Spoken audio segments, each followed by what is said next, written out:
इस मूवी की शुरुआत में हम क्लिंट बार्टन को देखते हैं जो कि अपनी फैमिली के साथ होता है, लेकिन अगले पल ही उसकी पूरी फैमिली गायब हो जाती है। पहले तो उसे कुछ भी समझ नहीं आता है और बाद में जब उसे सच पता लगता है तो उसे थैनोस पर बहुत ही गुस्सा आता है।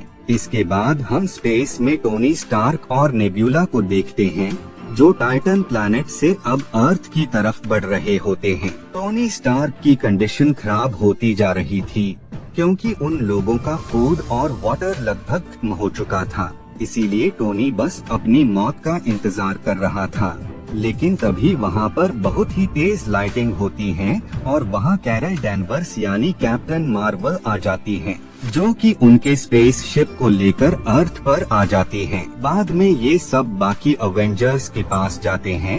कैप्टन मार्वल बाकी एवेंजर्स को मशवरा देती है कि हमें थैनोस की सर्च करके उससे सारे इन्फिनिटी स्टोन्स को वापस लेना होगा ताकि हम उन सब लोगों को वापस ला सकें जो कि थैनोस की चुटकी बजाने से गायब हो गए थे। सभी एवेंजर्स को कैरल डैनवर्स का ये आइडिया काफी पसंद आता है, जिस वजह से वो उस प्लैनेट पर आ जाते हैं जहाँ पर थैनोस होता है। ये सब एवेंजर्स थैनोस को चारों तरफ से घेरकर उसे पकड़ लेते हैं और वो उससे इन्फिनिटी स्टोन्स के बारे में पूछते हैं, जिस पर थैनोस उन्हें बताता है कि उसने सारे इन्फिनिटी स्टोन्स को उन्हीं की पावर से डिस्ट्रॉय कर दिया है ताकि कोई भी शख्स इन्फिनिटी स्टोन्स की पावर से कुछ भी पहले जैसा न कर पाए। ये सुनकर थोर उस पर अटैक कर उसे मार देता है। थैनोस की बात सुनकर इनके अंदर जो आखिरी उम्मीद थी वो भी खत्म हो जाती है और ये सब वापस से अपनी लाइफ में बिजी हो जाते हैं। इसके बाद 5 साल बीत जाते हैं। हम एक वैन को देखते हैं जिस पर एक डिवाइस लगा होता है। उस डिवाइस को रैट ऑन कर देता है जिससे उसके अंदर से स्कॉट लैंग यानी एंटमैन बाहर निकलता है। एंटमैन क्वांटम रियाम नाम के डायमेंशन में 5 सालों से था, लेकिन स्कॉट को ये फील हो रहा होता है कि वो बस क्वांटम रियाम में सिर्फ 5 घंटे से ही था। खैर वहाँ से निकलकर एंटमैन अपने बाकी दोस्तों से मिलता है। वो सब स्कॉट को देखकर काफी ज्यादा शॉक हो जाते हैं। स्कॉट उन्हें बताता है कि वो 5 साल से एक दूसरे डायमेंशन यानी क्वांटम रियाम में था, लेकिन अजीब बात है इतने टाइम वहाँ रहने के बाद भी उसे बस यही फील हो रहा था कि वो बस वहाँ 5 घंटे से था। एंटमैन उन्हें मशवरा देता है कि अगर हम सब क्वांटम वर्ल्ड की ताकत को समझकर उसका अच्छे से यूज कर पाए तो हम टाइम ट्रैवल करके उस वक्त में जा सकते हैं जब थैनोस इन्फिनिटी स्टोन्स का यूज कर चुटकी बजाने वाला था। एंटमैन के आइडिया से इन्हें वापस से एक होप नजर आती है, जिसके बाद ये टोनी स्टार्क के पास जाते हैं और जब वो उसे पूरी बात बताते हैं तो टोनी स्टार्क टाइम मशीन बनाने से इनकार कर देता है क्योंकि उसे ये एहसास हो रहा था कि अगर टाइम में कोई गड़बड़ हो गई तो वो अपनी बीवी और बच्ची को हमेशा के लिए खो देगा। इसके बाद ये सब हल्क यानी ब्रूस बैनर के पास जाते हैं।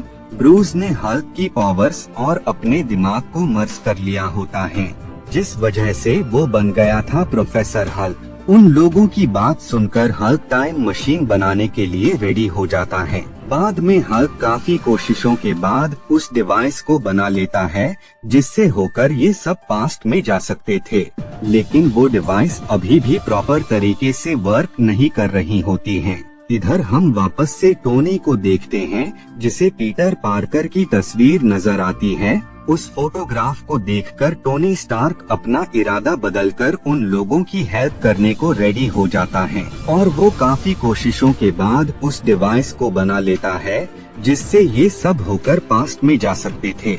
जिसके बाद टोनी उस प्लेस पर आ जाता है जहाँ पर बाकी एवेंजर्स होते हैं और साथ ही टोनी कैप्टन अमेरिका की शील्ड भी उन्हें वापस कर देता है। बाद में ब्लैक विडो क्लिंट बार्टन को वापस से ले आती है। इधर हल्क और रॉकेट नॉर्वे में नए एसगार्ड में थोर को वापस लाने जाते हैं और वो उसे काफी समझाकर वापस ले आते हैं।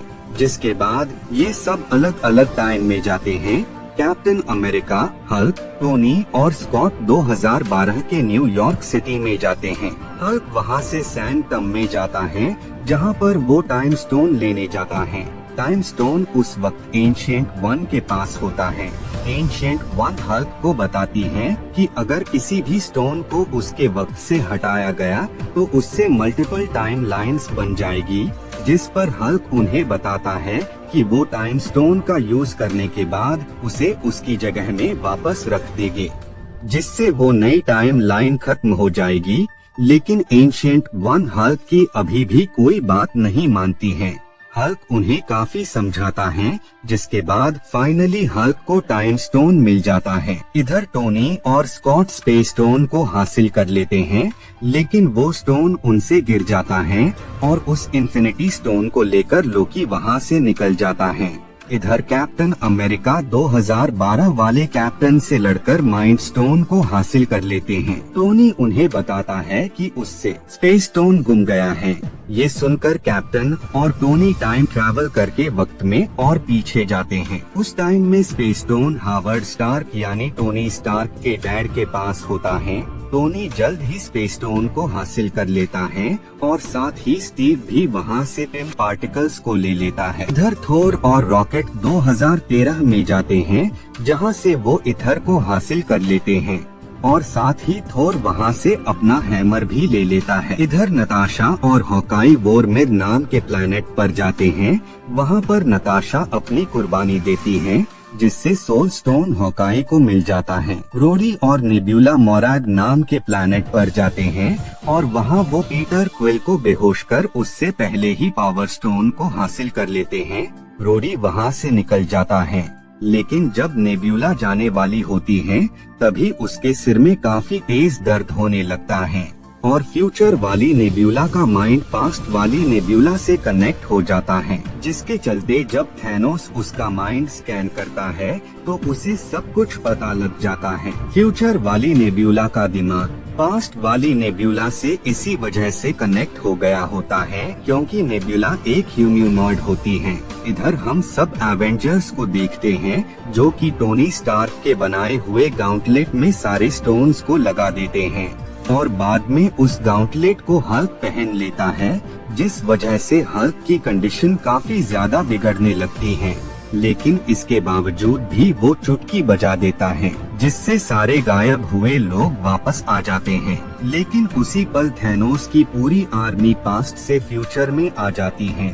थैनोस उनसे कहता है कि मैंने आधी पॉपुलेशन को इसीलिए खत्म किया था ताकि बचे हुए लोग बेहतर जिंदगी जी पाएं। लेकिन तुमने वापस से सब कुछ पहले जैसा कर दिया है। इस बार मैं इन्फिनिटी स्टोन की हेल्प से पूरे यूनिवर्स के लोगों को ही खत्म कर दूंगा। जिस पर कैप्टन कहते हैं कि अब तुम ऐसा कुछ भी नहीं कर पाओगे। और इतना कहते ही कैप्टन थैनोस पर अटैक कर देते हैं, जिस वजह से उन लोगों के दरमियान फाइट स्टार्ट हो जाती है। वो सब थैनोस पर काफी अटैक्स करते हैं, लेकिन थैनोस बहुत ही ज्यादा पावरफुल होता है, जिस वजह से ये सब यहाँ हारते हुए नजर आ रहे होते हैं। थैनोस उसके हैमर से थोर को मारने वाला होता है। तभी कैप्टन अमेरिका थैनोस को थोर के हैमर से उस पर अटैक कर देते हैं और उसी पल वहाँ पर सारे लोग वापस आ जाते हैं, जो कि थैनोस की चुटकी बजाने से गायब हो गए थे। वो सब लोग थैनोस की आर्मी पर अटैक कर देते हैं, जिस वजह से उन लोगों में फाइट स्टार्ट हो जाती है। इधर वो गाउंटलेट पास्ट वाली नेब्यूला के पास होता है, लेकिन तभी वहाँ गमोरा और नेब्यूला आ जाती हैं और वो उसे मार देती हैं। इधर वो गाउंटलेट हॉकाई से पीटर ले लेता है और वो उसे थैनोस के लोगों से प्रोटेक्ट कर रहा होता है। वहीं पर वांडा आ जाती है, जो कि थैनोस से कहती है कि तुमने मेरा मुझसे सब कुछ छीन लिया, और इतना कहते ही वो उस पर अटैक कर देती हैं। ये देखकर थैनोस की आर्मी उस स्पेसशिप से उन लोगों पर अटैक कर देती है। तभी वहाँ कैप्टन मार्वल आ जाती हैं, जो कि उस स्पेसशिप को ही डिस्ट्रॉय कर देती हैं और बाद में वो उस गाउंटलेट को ले लेती हैं। थैनोस कैरल डैनोवर्स पर अटैक कर देता है, लेकिन कैप्टन मार्वल बहुत ही ज्यादा पावरफुल होती हैं, जिस वजह से थैनोस पावर स्टोन से उस पर अटैक कर देता है। और अब वो टाइम आ जाता है जब थैनोस उस गाउंटलेट को पहन लेता है। उसी पर डॉक्टर स्ट्रेंज टोनी स्टार्क को एक इशारा देते हैं कि यही वो पल है जब थैनोस हारेगा। टोनी स्टार्क उस गाउंटलेट से सारे इन्फिनिटी स्टोन्स को अपने गाउंटलेट में लगा लेता है और बाद में वो चुटकी बजा देता है जिससे थैनोस और उसकी पूरी आर्मी धूल बन जाती है। टोनी स्टार्क की गाउंटलेट की वजह से उसकी कंडीशन बहुत ही ज्यादा खराब हो जाती है, जिस वजह से उसकी डेथ हो जाती है। बाद में टोनी स्टार्क का फ्यूनरल किया जाता है और बाद में थोर एडियंस के साथ स्पेस में चला जाता है। कैप्टन अमेरिका यानी स्टीव थोर के हैमर और बाकी स्टोन्स को वहीं पर रख देते हैं जहां से उन्होंने उसे लिया था और बाद में बूढ़े होने के बाद वो वापस से उसी टाइम में आ जाते हैं जहां वो सैम विल्सन को अपनी शील्ड दे देते हैं। और इसी के साथ ये मूवी यहीं पर एंड हो